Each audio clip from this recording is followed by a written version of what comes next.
Hello बच्चों, क्या हाल है आप सबके। उम्मीद करता हूँ आप सब बढ़िया होंगे और मजे कर रहे होंगे। बच्चों, आज की क्लास में हम लोग एडू कार्ड का मैथ्स का सैंपल पेपर 4 सॉल्व जो कर रहे थे उसका ही सेक्शन से सॉल्व करेंगे।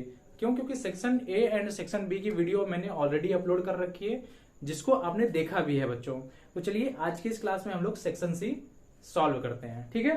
तो यहाँ पर सेक्शन सी में जो क्वेश्चन नंबर 11 दिया गया है माय डियर, वो दिया गया है the sum of 4 consecutive number in AP is 32 and the ratio of the product of the first and last term to the product of two middle term is 7/15. Find the numbers. मुझे यहाँ पे क्या करना है बच्चे, numbers find करने हैं। तो सबसे पहले एक बार मैं क्वेश्चन लिख देता हूँ, उसके बाद मैं स्टार्ट करेंगे, उसके बाद हम लोग स्टार्ट करेंगे।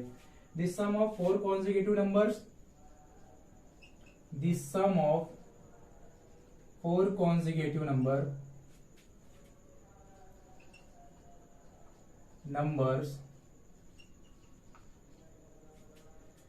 इन एपी इज कितना है बेटे, 32 है।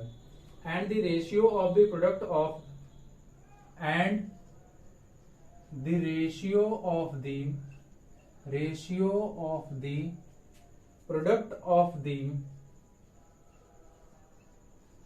Product of the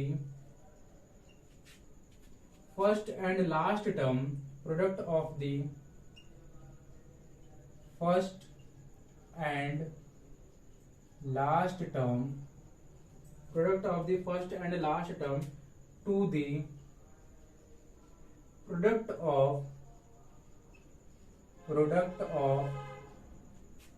two middle term is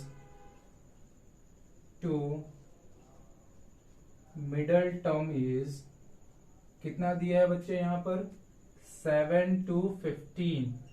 क्या फाइंड करना है, फाइंड दी नंबर्स। मुझे यहाँ पे क्या फाइंड करना है बच्चे, नंबर्स फाइंड करने हैं, ठीक है। चलिए स्टार्ट करते हैं। सबसे पहले कुछ बेसिक चीजें मैं आपको बताऊंगा कि अरिथमेटिक प्रोग्रेशन में अगर मुझे 3 टर्म्स लेने हैं तो वो टर्म कौन से चूज करने हैं। अगर मुझे 4 टर्म्स कंसिडर करने हैं तो वो कौन से करने हैं, और अगर मुझे 5 टर्म्स कंसिडर करने हैं तो वो मुझे कौन से करने हैं, इस बात का आपको ध्यान रखना है। तो यहाँ पर तीनों में बता देता हूं। 3 टर्म्स इज इन एपी, इसको नोट करके आप लोग लिख लेना बेटे। 3 टर्म्स इन एपी। एपी में 3 टर्म्स हमेशा आप कौन से लोगे, अगर क्वेश्चन में आता है sum of 3 terms in AP is this, तो वो 3 टर्म्स आपको कौन से एज्यूम करने हैं। तो आप अज्यूम करोगे a minus D as your first term, a is as your second term, and a plus D जो होगा बच्चे वो आपका थर्ड टर्म हो जाएगा। सिमिलरली अगर मैंने यहाँ पर 4 टर्म इन एपी, जैसे यहाँ पर क्वेश्चन में दिया है 4 टर्म्स इन एपी, तो आप कंसिडर करोगे क्या, a माइनस 3d पहला टर्म, a माइनस डी दूसरा टर्म, a प्लस डी होगा बच्चे आपका तीसरा term, and a plus 3d होगा आपका चौथा टर्म, ठीक है। 5 टर्म इन एपी आप क्या कंसिडर करोगे, तो वो भी मैं आपको बता देता हूं। 5 टर्म्स इन एपी आप हमेशा कंसिडर करोगे बच्चे a minus 2d, a minus 2d, a minus D,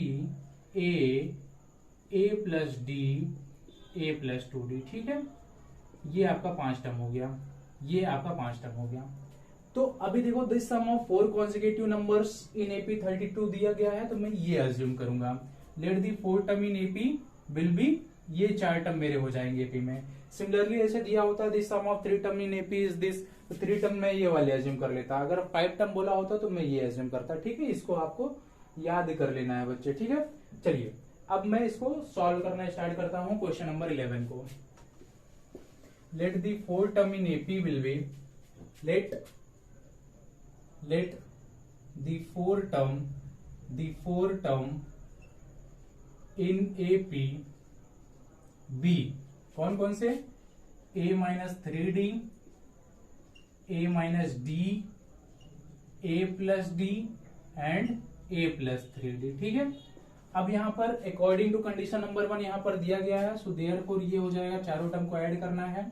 a minus 3d plus a minus D plus a plus D plus a plus 3d, कितना दिया है बच्चे, दिया है यहाँ पर 32। अब यहाँ पर ध्यान देना, minus 3d plus 3d, minus D plus D cancel हो गया, So here we will get a plus a 2a 3a 4a. 4a is equal to, therefore 4a is equal to कितना 32. That means a is equal to कितना है बेटे 8 आया. अब दूसरा condition क्या दिया है, the ratio of the product of first and last. First and last का टू मिडिल टर्म के साथ प्रोडक्ट का जो रेशियो है वो है 7/15. तो दूसरा कंडीशन हो जाएगा a minus 3d into a plus 3d का ratio product of two middle term, that means a minus d का किसके साथ, a प्लस d के साथ होगा. और रेशियो कितना है हमारे पास 7/15 है. ठीक है, अब क्या करना है, इसको सॉल्व करना है. तो ये कौन से फॉर्मेट में, ध्यान देना, a minus B A plus B के फॉर्म में है. तो वो फॉर्मूला हम लोग अप्लाई कर देंगे a square minus B square का. तो ये हो जाएगा a square minus B square में क्या आएगा 3d का होल स्क्वायर आ जाएगा. सिमिलरली नीचे भी क्या आएगा, a square minus D square आएगा and that is equal to what 7/15. ठीक है, अब इसको सॉल्व करते हैं. तो ये हो जाएगा, देखो a स्क्वायर माइनस 3d का स्क्वायर क्या होगा बेटे 9d स्क्वायर अपॉन क्या होगा a square minus D square. अब इसको मैं कंपोनेंट और डिविडेंडो की प्रॉपर्टी से भी सॉल्व कर सकता हूं, बट वैसा नहीं करेंगे क्योंकि आप वापस कंफ्यूज जाओगे कि सर आप क्या करवा दिए. इसको हम लोग डायरेक्टली क्या करते हैं बच्चे, क्रॉस मल्टीप्लीकेशन करके सॉल्व करते हैं. ये हो जाएगा, देखो ये हो जाएगा देयरफॉर 15 a स्क्वायर माइनस 15 9 से कितना होता है 135d square is equal to 7a square minus 7d square. ठीक है, अब a वाले टर्म को एक साइड एंड d वाले टर्म को एक साइड ले लेते हैं. तो ये हो जाएगा बेटे, देखो a की वैल्यू है हमारे पास ऑलरेडी. चलो पहले एक बार a को सॉल्व कर लेते हैं. तो ये होगा 15 a square minus 7a square is equal to minus 7d square and ये माइनस का इधर जाएगा प्लस हो जाएगा 135d स्क्वायर. ठीक है, तो ये हो जाएगा 15 माइनस 7 कितना होगा 8a square is equal to 135 minus 7 कर दूंगा बेटे. तो ये हो जाएगा 128d स्क्वायर. ठीक है, अब a स्क्वायर की वैल्यू हो जाएगी 128 अपॉन क्या 8, साथ में क्या d स्क्वायर. अब इसको डिवाइड कर देते हैं, 4 दूनी 8, 4 तिहाई 12, 4 दूनी 8, 2 16, कितना है 16 आया. मतलब a स्क्वायर की जो वैल्यू है हमारे पास, a स्क्वायर की जो वैल्यू है वो है 16d स्क्वायर. अब a कितना है बेटे, a है 8, मतलब a का स्क्वायर कितना हो जाएगा 64 हो जाएगा. तो यहाँ पर देखो 16 4 जा कितना हो जाएगा बेटे 16 चौका 64 हो गया. तो यहाँ पर डी स्क्वायर की वैल्यू कितनी आ रही है 4 आ रही है. देखो यहाँ पर ध्यान देना. So therefore D square is equal to 4.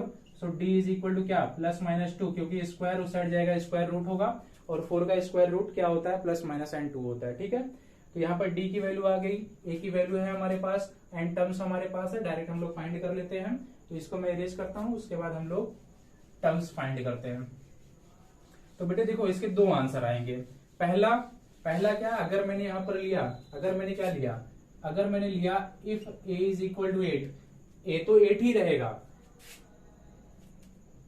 If d is equal to a, तो हमारा पता ही है a क्या है 8 है. अगर मैंने यहां पर लिया if d is equal to 2, अगर मैंने d की वैल्यू 2 ली बेटे, तो a माइनस 3d कितना होगा, देखो a माइनस 3d हो जाएगा. a कितना था 8 था, माइनस 3 इंटू डी हमारे पास कितना है 2 है. ठीक है, तो ये हो जाएगा 8 माइनस 6 कितना हो जाएगा 2. सिमिलरली हमारा जो सेकंड टर्म है वो क्या है a माइनस डी. तो a कितना था 8 माइनस 2 कितना हो जाएगा बेटा 6 हो जाएगा. सिमिलरली a प्लस डी कितना हो जाएगा बेटे, देखो a हमारे पास कितना था 8 और d कितना है 2, तो कितना हो जाएगा 10. अब a प्लस क्या, ये लास्ट वाला टर्म क्या है a प्लस 3d है. तो इसको हम लोग डायरेक्टली कर सकते हैं. 2 4 6, 6 4 10, तो 10 4 कितना होगा 14 होगा. तो एक तो ये आंसर आ जाएगा. हमारे 4 टर्म जो एपी के होंगे वो होंगे 2 6 10 एंड 14. बट अगर मैंने लिया बेटे if d is equal to minus 2, because दोनों आंसर है हमारे पास. तो अगर मैंने d इक्वल टू माइनस 2 लिया है, तो अगेन ऐसे ही आप 4 टर्म फाइंड कर सकते हो. तो a माइनस 3d आप फाइंड करोगे. होता क्या है अल्टरनेटली जो पहले वाले टर्म्स आए हैं वही उल्टे होके आ जाते हैं. मतलब a माइनस 3d अब हमको क्या मिलेगा 14 मिलेगा. चेक कर लेना बेटे, चेक कर लेना. a माइनस डी मुझे क्या मिलेगा 10 मिलेगा. a ऑलरेडी हमारे पास है, a नहीं है. a प्लस डी हमारे पास है, कितना आएगा 6 आएगा. And last one a plus 3d जो हमको मिलेगा वो मिलेगा 2. ठीक है, चेक कर लेना बेटा. तो हमारा आंसर क्या होगा 2 6 10 और 10 एंड 14, या फिर हो सकता है आंसर क्या हो बेटा 14 10 6 एंड 2. ये हमारा फाइनल आंसर है और इसके साथ हमने कंप्लीट कर लिया है क्वेश्चन नंबर 11. चलिए अब हम लोग स्टार्ट करते हैं क्वेश्चन नंबर 12। ठीक है, इसको मैं अरेंज कर देता हूं, उसके बाद क्वेश्चन नंबर 12 को हम लोग कंटिन्यू करते हैं। Question number 12,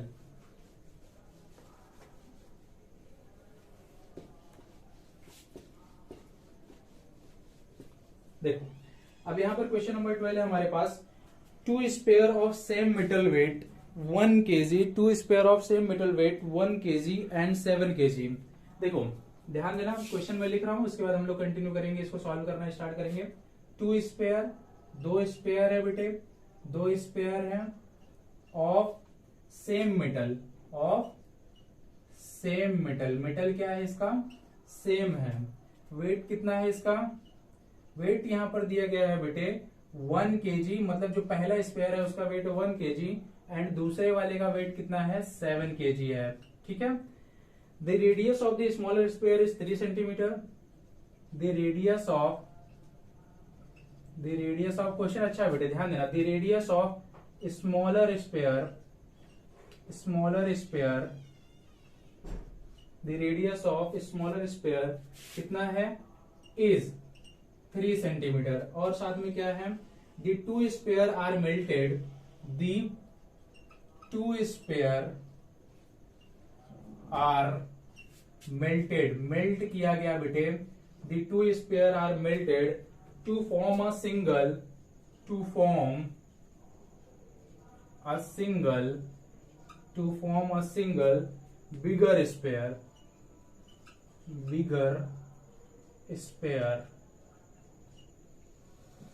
Find the radius of the new sphere. Find the radius of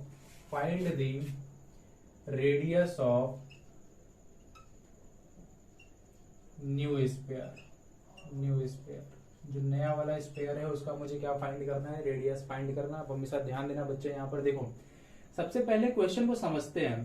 देखो बेटा 2 स्पेयर है मेरे पास, 2 स्पेयर है। पहली बात तो उसका जो मेटल, मतलब जो स्पेयर बना है वो सेम मेटल का बना हुआ है। ठीक है, अभी इस पे हम लोग बात करेंगे। 2 स्पेयर हमारे पास, वो सेम मेटल का बना हुआ है और पहले वाले स्पेयर का वेट 1 kg है और दूसरे वाले स्पेयर का वेट 7 kg है। इसमें से the radius of the smaller sphere are 3 centimetre, मतलब जो ये दोनों स्पेयर था इसमें से जो छोटा वाला स्पेयर है उसका रेडियस है 3 सेंटीमीटर। तो छोटा वाला स्पेयर कौन सा होगा, जिसका वेट 1 kg होगा, है ना। तो इसका रेडियस दिया गया है 3 सेंटीमीटर। जो बड़ा वाला स्पेयर है उसका रेडियस नहीं दिया गया है। और उसके बाद क्या बोलता है, उसके बाद बोल रहा है the 2 sphere are melted to form a single bigger sphere. उसके बाद ये दोनों जो स्पेयर है, एक छोटा वाला एक बड़ा वाला, इन दोनों को मर्ज करके बेटा एक बड़ा स्पेयर बनाया जाता है। ठीक है, एक बड़ा स्पेयर बनाया जाता है। तो ये जो बड़ा वाला स्पेयर है इसका ही मुझे यहाँ पे रेडियस फाइंड करना है। ठीक है, ये क्वेश्चन है। अब इसको हम लोग सॉल्व करेंगे, कैसे करेंगे आप ध्यान देना। सबसे पहली बात बेटा देखो, सबसे पहली बात यहाँ पर क्या दिया गया है, यहाँ पर क्या दिया गया बेटे, जो यहाँ पर दोनों स्पेयर हैं, क्या ये दोनों सेम मेटल से बने हुए हैं। यहाँ पर वही कंडीशन दिया है ना। Since the 2 sphere are of same metal, ये अगर सेम मेटल के रहेंगे बेटा, so therefore we can say that therefore the densities of these 2 sphere are equal। क्योंकि अगर सेम मेटल से बना हुआ है तो इन दोनों की डेंसिटी क्या होगी, सेम होगी। so therefore density of sphere 1 is equal to density of sphere 2। यहाँ पर जो छोटा वाला, जो पहला वाला स्पेयर है उसको स्पेयर 1 से मैं डिनोट कर रहा हूँ और जो दूसरा वाला स्पेयर है उसको मैंने स्पेयर 2 से डिनोट किया। ठीक है, अब डेंसिटी का फॉर्मूला क्या होता है बेटे, डेंसिटी का फॉर्मूला होता है मास अपॉन वॉल्यूम। ये मास अपॉन वॉल्यूम किसकी बात करेगा, स्पेयर 1 की बात करेगा, and that is equal to किसके बराबर होगा बेटे, मास अपॉन वॉल्यूम। यहां पर क्या होगा, यहां पर होगा स्क्वायर 2। ठीक है, अब यहां पर ध्यान देना, अब स्पेयर 1 में वेट मास कितना है, 1 kg है, तो यहां पर आया 1 अपॉन क्या है, अपॉन यहां पर वॉल्यूम है। तो वॉल्यूम का फॉर्मूला क्या होता है स्पेयर का, वॉल्यूम का स्पेयर का फॉर्मूला होता है बेटे 4/3 पाई r क्यूब, यही होता है फॉर्मूला। ये क्या है, स्पेयर 1 का है, that is equal to mass. अब दूसरा वाला स्पेयर का वेट कितना है, 7 kg अपॉन इसका भी फॉर्मूला हो जाएगा 4/3 पाई। यहां पर मैं लिख देता हूं बेटे, यहां पर देखो इसके रेडियस को मैं R1 से डिनोट कर रहा हूं और इसके रेडियस को मैं R2 से डिनोट कर रहा हूं और यहां पर आ जाएगा क्यूब। ठीक है, ये मैंने कर दिया। अब आप ध्यान देना थोड़ा सा बच्चे, कैन आई से दैट, आप थोड़ा सा यहाँ पे ध्यान देना। देखो the radius of the smaller sphere is given कितना, 3 सेंटीमीटर। मतलब ये जो छोटा वाला स्फीयर है इसका रेडियस दिया गया है, उसको मैं यहाँ पे सब्स्टिट्यूट कर सकता हूँ। बट उससे पहले 4/3 पाई से 4/3 पाई कैंसिल हुआ, तो यहाँ पर वैल्यू क्या बच रहा है, 1/R1 क्यूब। R1 कितना हमारे पास 3 सेंटीमीटर, मतलब क्या 3 का क्यूब हो जाएगा, कितना होगा 27 इज इक्वल टू क्या 7/R2 का क्यूब। क्लियर है इतना। So therefore by cross multiplication यहाँ पर R2 का क्यूब मुझे मिल जाएगा। तो आप ध्यान देना बच्चे, so therefore here we can say that R2 का cube is equal to 27 into 7, 27 into 7। ये वैल्यू मुझे मिल गया, ये वैल्यू मुझे मिल गया। अभी क्या है, so therefore we can say that R2 का क्यूब मुझे मिल गया है। अब यहाँ पर क्या बोला है, the two sphere are melted to form a single bigger sphere. अब ये दोनों स्पेयर को मेल्ट करके एक बड़ा स्पेयर बनाया गया और उसी का मुझे रेडियस फाइंड करना है। तो यहां पर मैं एज्यूम करूंगा, let the radius of new sphere be, क्या बेटे यूनिट है कुछ दिया हुआ है यहां पर, सेंटीमीटर में दिया गया है, तो यहां पर ले लूंगा मैं x centimetre. So therefore here we can say that volume of first sphere plus volume of second sphere is equal to volume of new sphere, क्योंकि दोनों स्पेयर को मेल्ट करके बड़ा वाला स्पेयर बन रहा है ना। So therefore here we can say that what, so therefore here we can say that volume of new sphere that means 4/3 क्या 4/3 pi R cube is equal to क्या हो जाएगा बेटे 4/3 pi R1 cube plus 4/3 pi R2 cube, है ना बेटा। अब R1 किसको मैंने डिनोट किया है, स्पेयर 1 के रेडियस को, R2 किसको डिनोट किया है मैंने, स्पेयर 2 के रेडियस को, और R मैं यहाँ पे बड़े वाले स्पेयर के रेडियस को डिनोट कर रहा हूँ। ठीक है, तो यहाँ पर क्या है x है, चलो यहाँ पे R कर देते हैं और यही R में फाइंड करूंगा। तो देखो 4/3 पाई से 4/3 पाई कैंसिल हुआ, तो यहाँ पर R क्यूब मुझे क्या मिल रहा है, यहाँ पर R क्यूब मुझे मिल रहा है R1 का क्यूब प्लस R2 का क्यूब। ठीक है, अब यहां पर ध्यान देना बेटे, जो R क्यूब है that is equal to R1 है हमारे पास कितना 3 सेंटीमीटर, और 3 का क्यूब कितना होता है 27, प्लस R2 का क्यूब ऊपर लिखा हुआ है कितना बेटा, यहां पर लिखा हुआ है 27 into 7। ठीक है, ये मैंने कर दिया।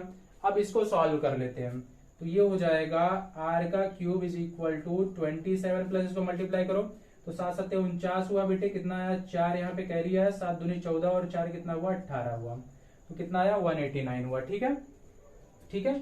अब यहाँ पर ध्यान देना, अब इसको ऐड करते हैं तो R का क्यूब हो जाएगा, देखो बेटा 9 6 15 7 हो जाएगा 16, यहाँ पर आया 1 कैरी, 8 2 10 और 1 हुआ 11 और यहाँ पर आया 2, मतलब कितना आया 216 आया। तो R क्यूब कितना आ रहा है 216 आ रहा है, होप सो आपको दिख नहीं रहा होगा बेटा, यहाँ पर ध्यान देना। R cube is equal to 216, so therefore R is equal to cube root of 216, है ना। So therefore R is equal to कितना आ रहा है 6 सेंटीमीटर आ रहा है। So therefore the radius of new sphere और we can say that radius of bigger sphere is equal to 6 centimetre and that is your final answer. बेटा question बहुत अच्छा था और उम्मीद करता हूं आपको समझ में आया होगा जैसा मैंने बताया। ठीक है, फटाफट इसको नोट डाउन करिए, उसके बाद हम लोग क्वेश्चन नंबर 12 स्टार्ट करते हैं। ठीक है बेटा, ये हमने कंप्लीट कर लिया है। क्वेश्चन नंबर कौन सा भाई, ये क्वेश्चन नंबर 11 है। चलिए स्टार्ट करते हैं अभी क्वेश्चन नंबर 12।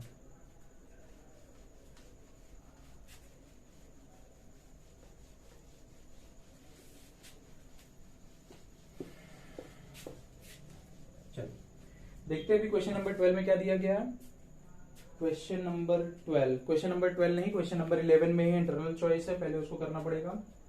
अच्छा, ये क्वेश्चन नंबर 12 ही चल रहा था, अभी क्वेश्चन नंबर 12 में ही इंटरनल चॉइस है, अब उसको करना पड़ेगा। यहाँ पर दिया गया है a mason construct a wall of dimension 270 centimeter into 300 centimeter into 350 centimeter with bricks each of size 22.5 centimeter, 11.25 centimeter and 8.75 centimeter.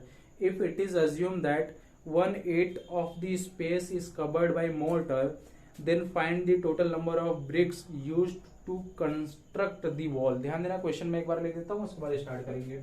A mason construct a wall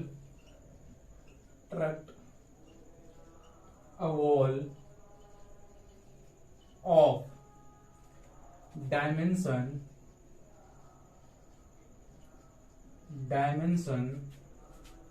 क्या दिया है बेटे यहां पर 270 centimetre into 300 centimetre into 350 centimetre. ठीक है. और क्या दिया गया है बच्चे यहां पर, और यहां पर दिया गया है विथ ब्रिक्स.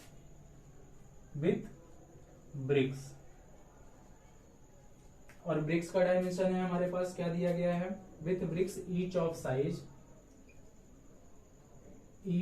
साइज क्या दिया है हमारे पास 22.5 centimetre into 11.25 centimetre into 8.75 centimetre. ठीक है. If it is assumed that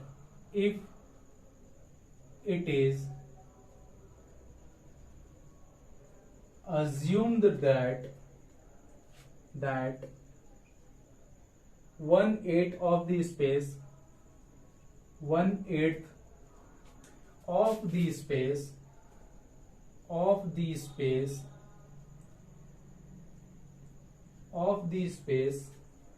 is covered by क्या है बच्चे यहां पर, मॉर्टर है. ठीक है. तो आप यहां पर ध्यान देना, then find the total number of bricks. Then find the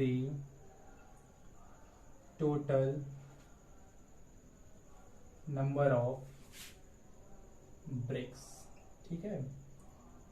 अब देखो सबसे पहले क्वेश्चन को करना कैसे है. अब mason construct a wall of dimension, एक वॉल मुझे बनाना है और वॉल का डायमेंशन यहाँ पर दिया गया. ठीक है. वॉल का डायमेंशन यहाँ पर दिया गया है और उसमें जो ईंटें लगेगी बेटा, जो ईंटें लगेंगी उसका डायमेंशन दिया गया है यहाँ पर. ठीक है. और ईंट का जो साइज है वो सेम है. और यहाँ पर बोला गया है if it assume that 1/8 of the space, मतलब जो मेरी पूरी दीवार होगी, लेट अस अज्यूम ये क्या है, मेरी पूरी दीवार है. ठीक है. ये पूरी दीवार है और यहाँ पर ब्रिक्स लगे हुए हैं छोटे छोटे, ये कुछ ब्रिक्स लगे हुए हैं ऐसे. तो इसमें क्या बोल रहा है बच्चे, इसमें ये बोल रहा है कि ये जो पूरा स्पेस है इसका 1/8 जो होगा, इसका जो 1/8 पार्ट होगा वो मोर्टर मतलब गारा, मतलब जो मसाला रहता है उससे भरा जाएगा. तो बोल क्या रहा है, टोटल नंबर ऑफ ब्रिक्स आप फाइंड करो. ठीक है. टोटल नंबर ऑफ ब्रिक्स आप फाइंड करो. तो आप थोड़ा सा ध्यान देना बच्चे कैसे इसको करेंगे. सबसे पहले टोटल नंबर ऑफ ब्रिक्स को ही मैं एज्यूम कर लेता हूं. लेट द टोटल नंबर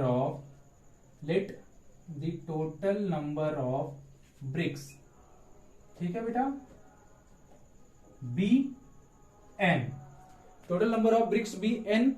अब देखो 1/8 of the space is covered by mortar. Since 1/8 of the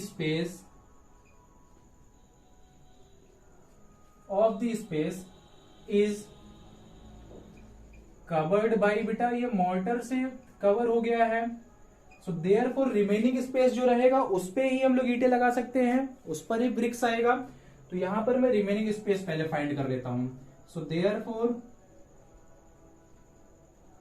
remaining space is equal to, अभी 1/8 पार्ट है, मतलब एक जो पूरा मेरा दीवार है, एक जो मेरा पूरा वॉल है उसका 1/8 पार्ट पे जो है मोर्टर लगा हुआ है. तो मतलब बचेगा क्या, 1 - 1/8 part, 1 - 1/8 part of wall. And that is equal to what बेटा, दैट इज इक्वल टू, देखो अभी क्रॉस मल्टीप्लिकेशन करके इसको सॉल्व कर लेंगे. मतलब क्या हो जाएगा, 8 - 1 कितना, 7/8 पार्ट. मतलब जो रिमेनिंग स्पेस है वो क्या है बेटा, जो रिमेनिंग स्पेस है वो है 7/8 पार्ट ऑफ वॉल. वॉल का जो 7/8 पार्ट होगा उस पर हम लोग क्या कर सकते हैं, ब्रिक्स लगा सकते हैं. ठीक है. तो अब मैं यहाँ पे फॉर्मूला लगाऊंगा. तो फॉर्मूला क्या हो जाएगा, number of bricks that means n into volume of one bricks is equal to 7/8 into volume of wall. क्योंकि जो पूरा वॉल्यूम ऑफ वॉल होगा बेटा उसका 7/8 पार्ट जो होगा उस पर ही हम लोग ब्रिक्स लगाने वाले हैं, दैट इज वाई मैंने यहाँ पर 7/8 लिखा है। ठीक है, तो ये हो जाएगा therefore n is equal to 7/8। ध्यान देना, पूरा इसको अच्छे सॉल्व करते हैं अभी। 7/8 into volume of wall. Volume of wall बेटा क्यूबॉइड के शेप का है, तो वॉल्यूम क्या होता है, L into B into H होता है। तो ये हो जाएगा 7/8 इंटू 270 इंटू हमारे पास क्या है बेटा 300 है, इंटू हमारे पास क्या है 350 है, एंड अपॉन में क्या आ जाएगा, number of one BRICS that means volume of one BRICS, and volume of one BRICS का जो है डायमेंशन क्या है 22.5 इंटू 11.25 इंटू 8.75। तो क्या बचे, जो यहाँ पर 7/8 है इसको मैं यहाँ पर 7 ऊपर एंड 8 को नीचे लिख सकता हूँ। यस सर आप लिख सकते हो, ठीक है मैंने यहाँ पर लिख दिया है। अब आप ध्यान देना, अब यहाँ पर जो वैल्यूज है इसको सिंप्लीफाई करना है और जो आएगा that is our final answer. बस इसको कैलकुलेट करना ही है, बस और कुछ करना नहीं है इसमें। ठीक है, तो चलिए बच्चों अब इसको हम लोग सिंप्लीफाई करके n की वैल्यू फाइंड कर लेते हैं, और जो हमारा n का वैल्यू होगा वही हमारा आंसर हो जाएगा, क्योंकि हम लोग total number of BRICS find कर रहे हैं। ठीक है, चलिए इसको सिंप्लीफाई कर देते हैं। पहले इसको डिवाइड करते हैं, देखो किससे किससे डिवाइड हो जाएगा।